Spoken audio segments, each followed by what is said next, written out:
Ndabashuje cyane bataramyi banjye, mumeze muti? Nizere ko mumeze neza cyane. Ah, nanone ni muri rwa ruganiriro rwacu, rwanjye ari rwo rwanyu, akaba ari wa mutaramyi n'ubundi nk'uko bisanzwe, Mati Nibaributsa. Ndabashuje cyane rero, nizere ko mumeze neza. N'abatameze neza kandi, nk'uko dutangira ikiganiro tubivuga, dutangira tubihanganisha. Mu buzima bibaho, uyu munsi ibintu biba bimeze neza, ejo ntibimere neza, cyangwa se uyu munsi bikaba bitameze neza ariko ejo bikamera neza. Ndabaramukije cyane rero mu ruganiriro. Ahangaha ndi ni muri Leta Zunze Ubumwe za Amerika nk'uko njya mbibabwira. Murabona ko nifubitse, ntabwo byoroshye muri iyi minsi, turi muri fall season, haba hariho akantu k'akabeho ariko turaganira. Mbere y'uko rero dutangira ikiganiro, nagira ngo mbibutse nanone ko mutagomba kujya mwibuka guys, mujye mwibuka gukora subscribe, mujye mukora subscribe kugira ngo koko bidutere imbaraga zo kubona ko ibyo dukora bifite akamaro. Topiki y'ikiganiro cy'uyu munsi n'ubundi ni cya kiganiro cyacu twatangije mu ruganiriro, ikiganiro cyitwa ibivugwa, kugira ngo hari tumaze kukimenyera. Tugiye kuganira ku bintu abantu benshi bakunda kuvuga kuri green card, ku muntu wabonye green card. Hari amakuru menshi abantu bagenda bavuga, nakwita fake news cyangwa fake stories abantu bagenda bavuga. Wese umuntu iyo yabonye green card ngo akaza ngo muri Amerika ngo yemererwa ngo ibiki, ngo yemererwa inzu, ngo bamuha inzu y'ubuntu yo kubaho, ngo bamuha ngo ibyo kurya by'ubuntu, ibintu nk'ibyo ngibyo nibyo uyu munsi nshaka ko tuganiraho. Mbega ni nka misconceptions abantu bafite kuri green card, ariko mu by'ukuri ni amakuru navuga ko amwe n'amwe aba ari ibihuha. So guys, hari ikintu rero abantu benshi cyane bakunda kuvuga, nk'uko ntangiye mbivuga kuri insanganyamatsiko y'iki kiganiro cyacu. Abantu benshi iyo babonye green card cyangwa se bakoze no green card application cyangwa se bagiye batohoza amakuru, hari amakuru abantu bagenda babaha ariko mu by'ukuri atari amakuru y'ukuri. Ikintu cya mbere abantu bavuga, baravuga ngo abantu ngo baza ngo na green card ngo muri Amerika ngo ni abantu ngo baza ngo bakabaho ngo mu buzima ngo buciriritse, ngo baba ngo barateganyirijwe ngo ahantu ngo baza ngo bakabashyira ngo mu buzi ngo budafatika, ngo ubuzi ngo bugoranye ngo bwo gukoresha ngo imbaraga cyane, ugasanga ngo babakoresha ngo ubuzi ngo buvunanye, ngo bubi, ibintu nk'ibyo ngibyo. So guys, ndagira ngo iki kintu nkishyireho umucyo. Iyo uje ahangaha muri Leta Zunze Ubumwe za Amerika uje na green card,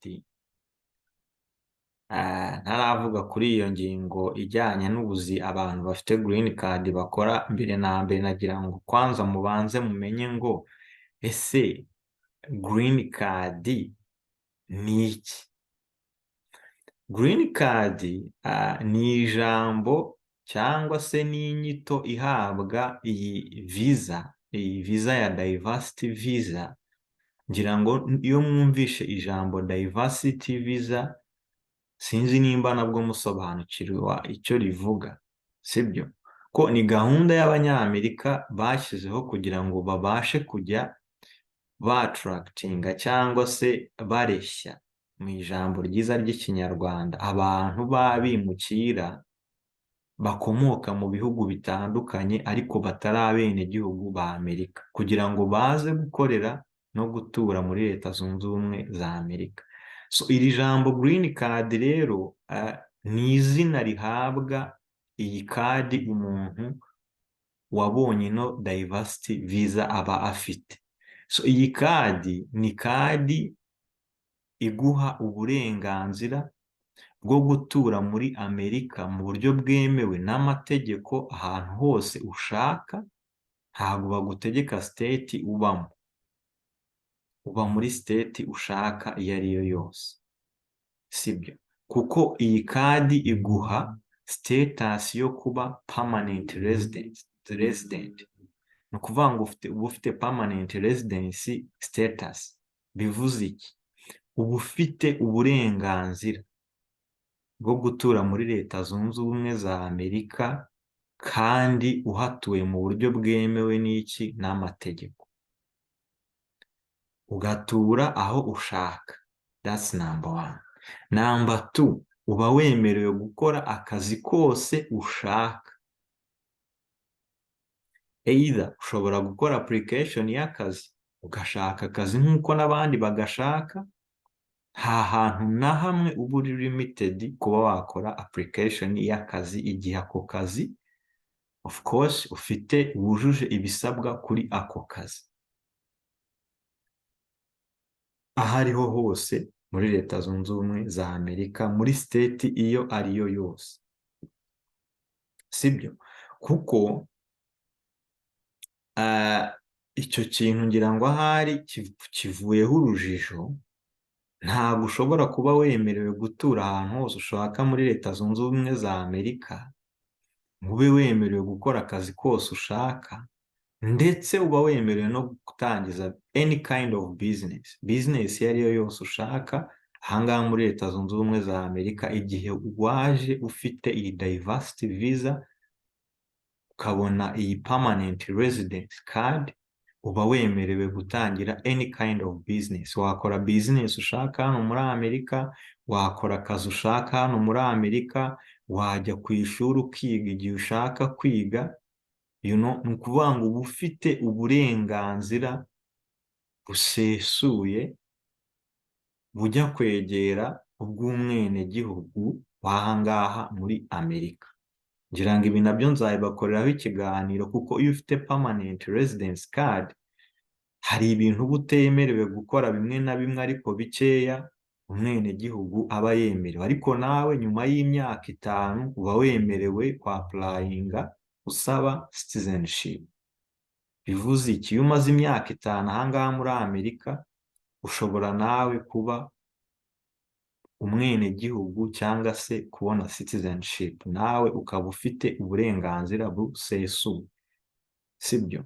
Ibi ngibi bijyanye na citizenship, guhindura status uva kuri permanent resident status ujya kuri citizenship, nabyo nzabibakoreraho ikiganiro, sibyo? Ariko icyo kintu cyo kibe clear, ahangaha muri Amerika nta kazi gahari kabi kagenewe abantu ngo baje na green card. No way.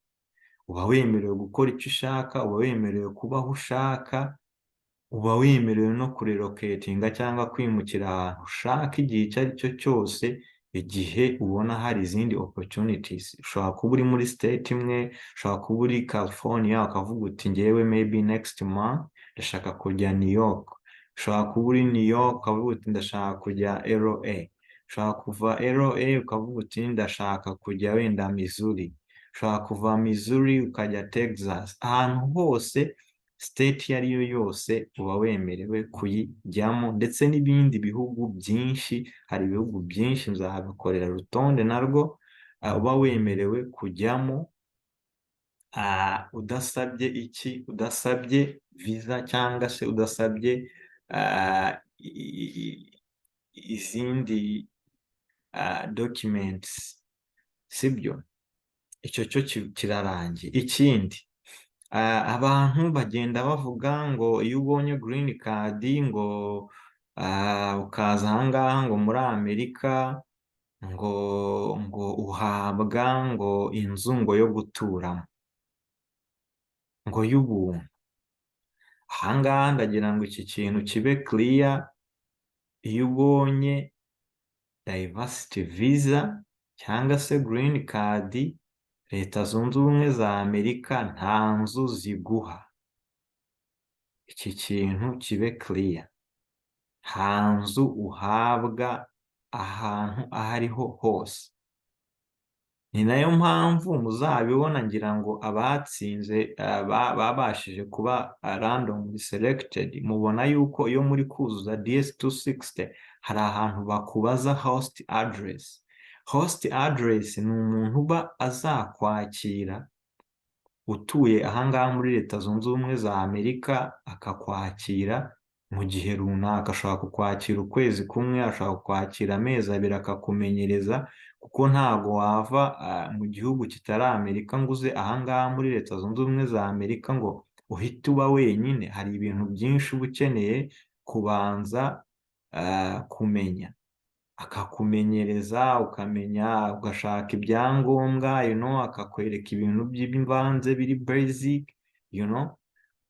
so uwo muntu iyo amaze kukumenyereza igihe gitoya, ukabona ibyangombwa byawe kuko uba ubyemerewe, it's a matter of time. Iyo hageze green card ishobora kukugeraho hagati y'ibyumweru 2, 3, 4 se, bitewe na process cyangwa na state urimo.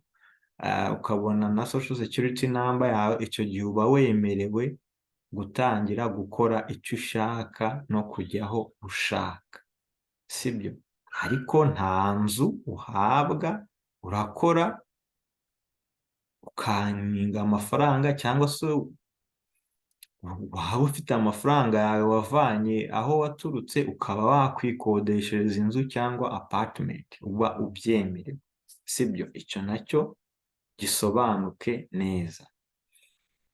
Ikindi, hari ikintu abantu bajya bavuga benshi, ngo iyo ngo umuntu ngo wenda ngo uri ngo nko muri Amerika ngo gukoreye application ngo ufite ngo amahirwe ngo yo kuba ngo wabona ngo iyi diversity visa, ngo kuko ngo aba gukoreye ngo application ari muri Leta Zunze Ubumwe za Amerika. No way.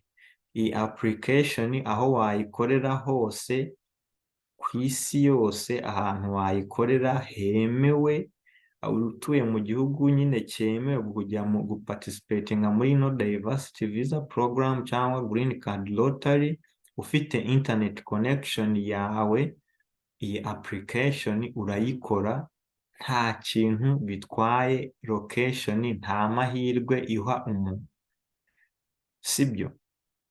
Iki kibe clear, ngira ngo naranakivuze n'ahandi. Ikindi, abantu bajya bavuga ngo iyo umuntu ngo yize ngo amashuri menshi, like wenda afite PhD cyangwa masters whatever, ngo nibwo ngo aba afite ngo amahirwe ngo yo kuba ngo yabona ngo iyi diversity visa. No way. Ibi bintu ni ukubeshya, ni ibinyoma, ni fake news. Niyo mpamvu naje uyu munsi ngo nkure urujijo kuri ibi bintu. Amashuri nta mahirwe atuha umuntu muri iyi lottery. Nk'uko mwumva ijambo lottery bivuga ni umukino w'amahirwe. Ni umukino w'amahirwe, umuntu arakina uwo ari we wese. Uyu amahirwe akuguyeho uba selected, sibyo? Upfa kuba wakoze neza ibisabwa muri iri rushanwa cyangwa se muri iyi lottery cyangwa muri uyu mukino, ukuzuza neza form, rwose nta kindi kintu bisaba na kimwe, sibyo? Nta n'ikintu bya affect ikijyanye n'amashuri muri selection process. Bashobora no kuguselectinga utarize na primary, sibyo?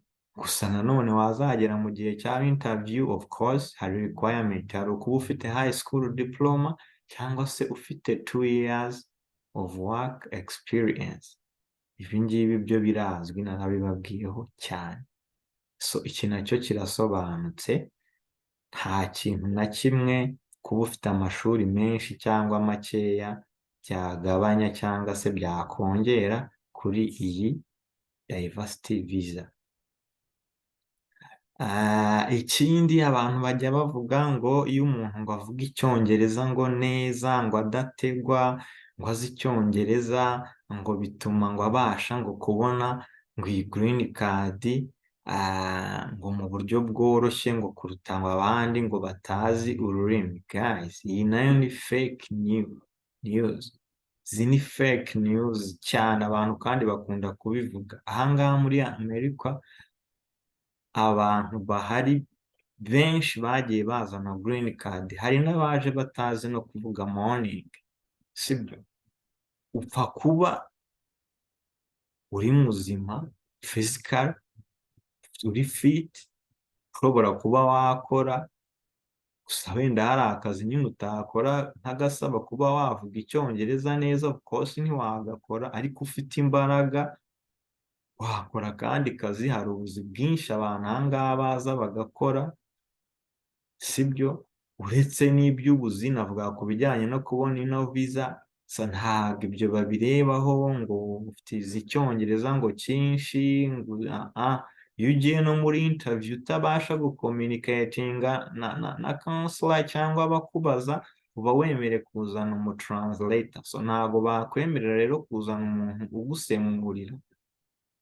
Hariho iyo requirement y'uko ugomba kuba uzi icyongereza. Nawe icyo baba bashaka ni uwo muntu immigrant yaragize amahirwe yaratsinze, se koko niwe? Nta kindi baba bakeneye kuverifying. Iyo utazi icyongereza ahangaha ushobora kuza ukaba wakihigira ukakimenya, kandi mu mizo ya mbere utarakiga ntabwo bivuze yuko udakora. Hari ubuzi bwinshi ushobora gukora rwose ahangaha muri Amerika budasaba kuba uzi icyongereza. Ushobora gukora mu ma warehouse, ushobora gukora mu nganda zitandukanye, ushobora gukora mu masitowa atandukanye, kandi aho hose nta cyongereza rwose uba usabwa kuba uzi habe na gikeya.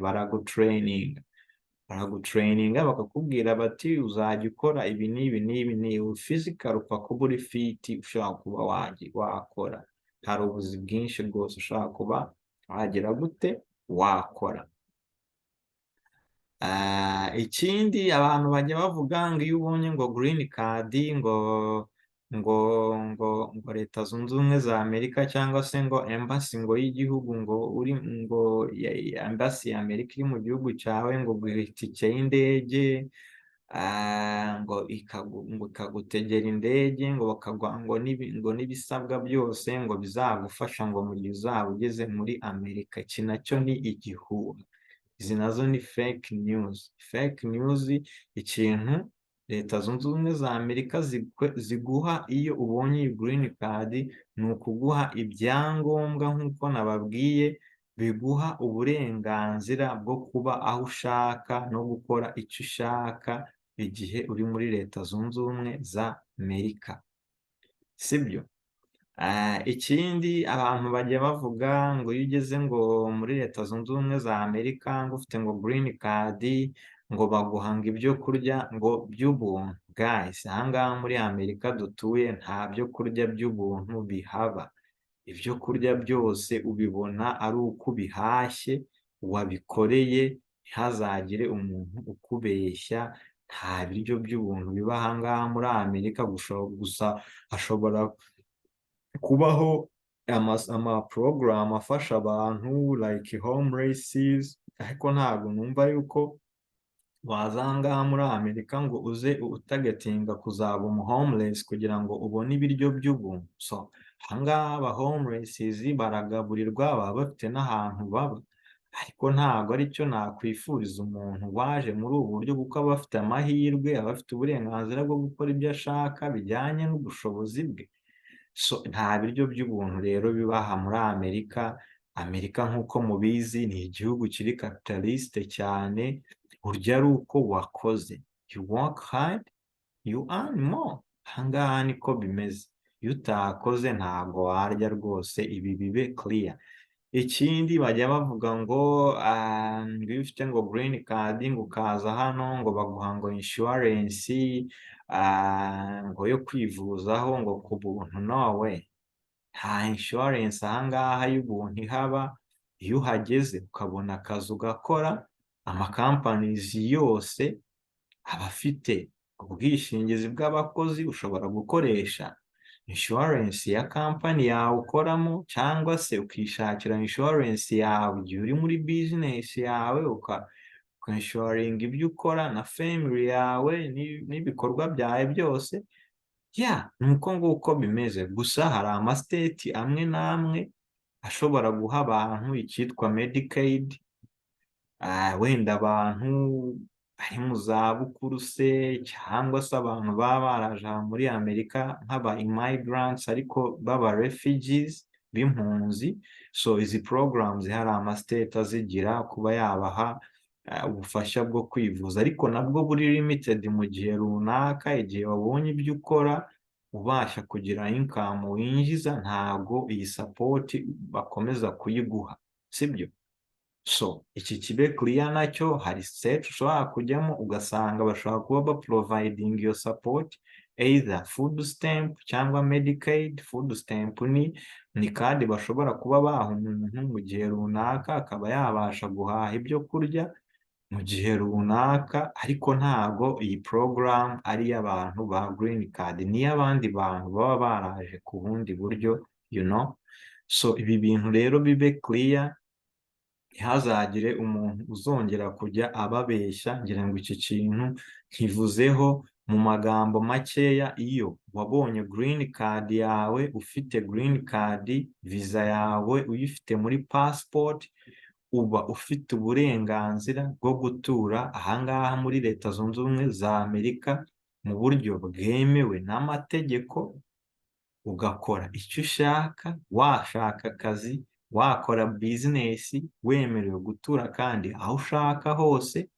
Ikindi kintu guys nari nibagiwe, hari ikintu abantu bavuga ngo iyo ubonye ngo green card ngo uhita ngo utakaza ngo citizenship cyangwa se ngo ubwenegihugu bwawe bw'igihugu ukomokamo. Guys, ahangaha biratandukanye. Like nk'abantu bavuka muri Tanzania, iyo ubonye no green card ukabona citizenship, uhita utakaza ubwenegihugu bwa Tanzania. Ariko abantu bo mu Rwanda, abantu bo mu Burundi, igihe ufite green card ahantu aho ariho hose, ubwenegihugu bwawe uba ugibufite, ntabwo buvaho, kuko iyi green card iba iri valide cyangwa se iba ifite agaciro kangana n'imyaka 10. Icyo gihe imyaka 10 uba wemerewe kuyiba hano muri Amerika. Ibi nabyo nzabikoraho ikiganiro.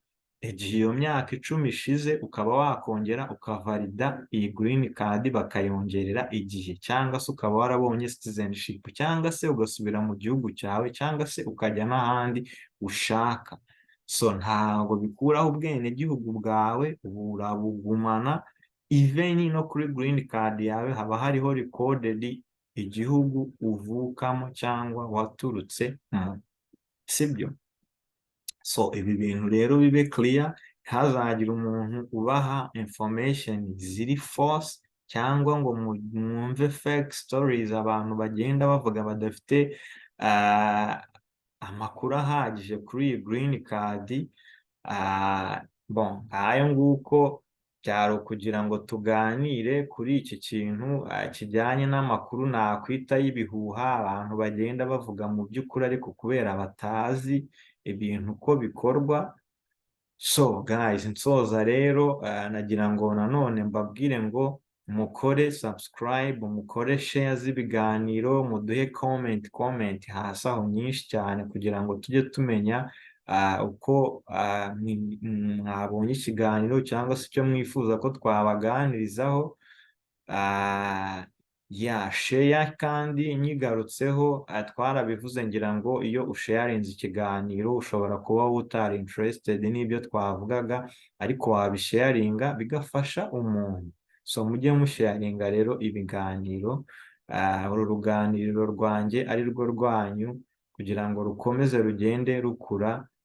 So ibiganiro rero nakagaruka guys, reka nsoze mbabwira ngo amahoro mbifurije, mbifurije ibyiza, mbifurije kuronka umunezero, ubuzima buzira umuze. Ciao ciao.